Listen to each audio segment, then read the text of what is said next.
Hello বন্ধুরা, তোমাদের জন্য একটা মেশিন স্টিল কাজ করার জন্য নিয়েছি। দেখো মেশিনটা কীরকম কী হয়েছে। এটা তোমার হলো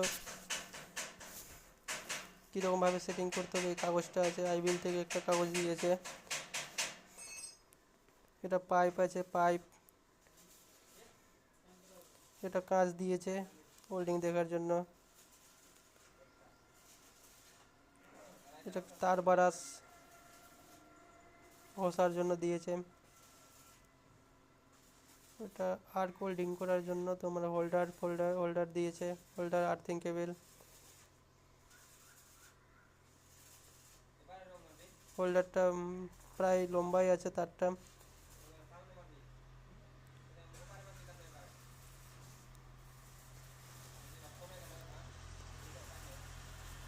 এটা ব্যাগ আছে, ব্যাগের মধ্যে তোমার আর্গেন ওয়েল্ডিং করার হোল্ডার আছে। স্টিল ওয়েল্ডিং করা যাবে এই হোল্ডার দিয়ে। এই মেশিনটা দু রকম কাজ করা যাবে, আর্ক ওয়েল্ডিং আর আর্গেন ওয়েল্ডিং 2 in 1। কেবিলটা ভালোই লম্বা দিয়েছে। আর ওর সঙ্গে তোমার সেটিং করার জন্য এই জিনিস দিয়েছে। এটা টাচ রড আছে। পরের ভিডিওটা কীরকমভাবে সেটিং করতে হয় সেই ভিডিওটা বানিয়ে দেখাবো।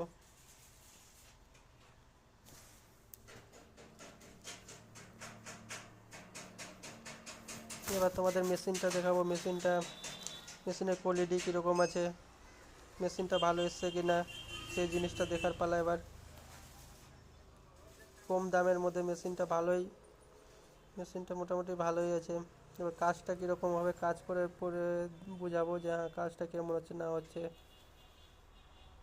আইবিএল কোম্পানির মেশিনটা আছে, কম দামের মধ্যে মেশিনটা ভালোই আছে। টিক হোল্ডিং, হোল্ডিং মেশিনটা এরকম ঠিক আছে। 250 ওয়াটের মেশিন, কম দামের মধ্যে মেশিনটা যথেষ্ট ভালোই আছে। কিন্তু কাজটা কেমন হবে ওটা কাজ করার পরে বোঝা যাবে। মেশিনে তো কিছু দিয়েছে, পরের ভিডিওতে কাজ করে দেখাবো কাজটা কেমন হচ্ছে না হচ্ছে। কাজের রিভিউ দিব যে কাজটা ভালো হচ্ছে।